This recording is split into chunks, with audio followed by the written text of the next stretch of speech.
Hi, so our team is Seaholm 2, and we were put in charge of redeveloping the Seaholm water intake plant.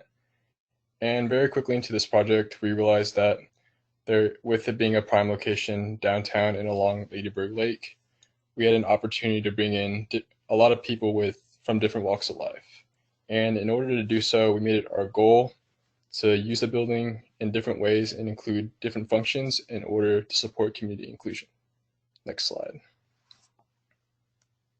For our project location, it is right in between Ladybird Lake and Cesar Chavez Street, and it is also kind of intertwined with the Roy and Ann Butler hike and bike trail. Just a little history of the site. It was designed by Burns and McDonnell Engineering Company. It was built in two phases, one in 1950 and one in 1955. And it got its name because it was dedicated to Walter E. Seaholm in 1960. So across from the Seaholm Intake building, there was attention brought to the new library and the power plant, but Seaholm was kind of abandoned. So here are our initial ideas for the function of this building. We wanted to include a cafe and lounge area in the main building. And then lake level of that building, we wanted to have a farmer's market. And then with the second building right beside the main one, we wanted to maybe have a smoothie bar. And then on the roof, we wanted to have a rooftop garden. Just generally make it a multifunctional space. Next slide. But what needed to change was make the space more coherent and have a theme. And we really wanted to bring the community together and emphasize connectivity, but still keep the overall structure and look of the building. So we added a boardwalk to the front of the main building that wraps around. And instead of a smoothie bar, we made the second building a kayak and bike rental on the lake level, and upper level, ground level, make a cafe. And then with the building at the front, wanted to have a band shell.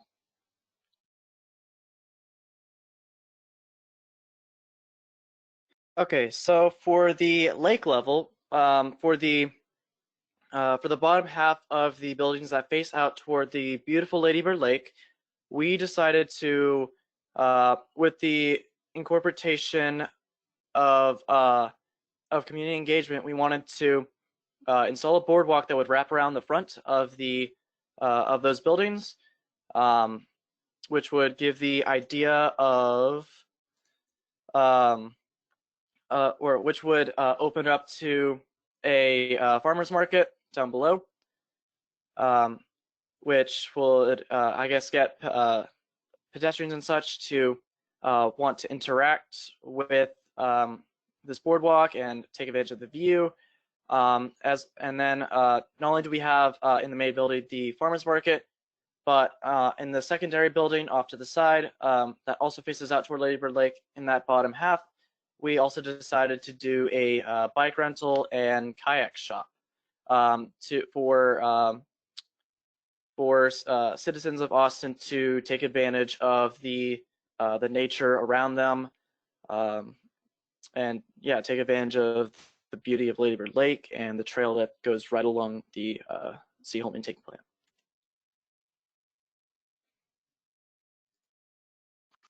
For our ground level, we decided to choose something that was community friendly and that can bring the community together as well. For the three buildings, we choose to incorporate ideas that we thought people would enjoy, with each having their own theme to it. So here we have the lounge, which is in the main building. For our lounge, we choose it to be used as a hangout spot, or if people choose to grab a snack from the farmers market, they can go and enjoy it upstairs, as well as to just relax and enjoy the view. Then we have our cafe, which is located at our second building. We decided to put the back area or the kitchen area on the opposite side of the lake to help bring out the lake view as people are there eating. And next slide. For our band shell, we decided to put it in the third building, and we wanted to open it up a bit And for our rooftop, we added waves to incorporate the idea of Lady Bird Lake. The whole idea of the band show was to have something that people can enjoy as they're there. Next slide. So for our rooftop in the main building, we decided to have a garden. And in this garden, we are going to have a variety of wildflowers and small shrubbery. And the reason we decided to make a small garden at the top of our roof is just to give people an escape from the city, an escape from all the rustling and the bustling of the city, and also just to give people a place to relax and and just relieve all their stress in a nature environment that you won't find in the city. Next slide. So here you can see our renders and diagrams of exactly what our newly renovated and newly repurposed Seaholm intake plant would become. So as you can see here in the front, we kept the overall shape because, well, it's a historical site. But as you can see, we added some trees up to the top, or not trees, but shrubbery and foliage up in that rooftop garden. You can see here the boardwalk that wraps around the front of the buildings that face out toward Lady Bird Lake with the glass bifolding garage doors, which give both pedestrians and the local farmers and such that are going to be selling their goods in there to have a beautiful view.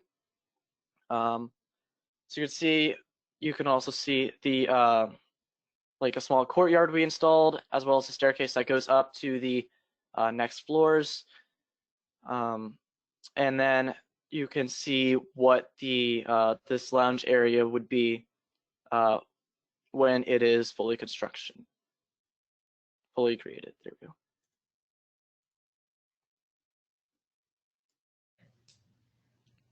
So for the detailed sketch, I decided to sketch the aforementioned staircase in the main building, and this is the view from the ground level.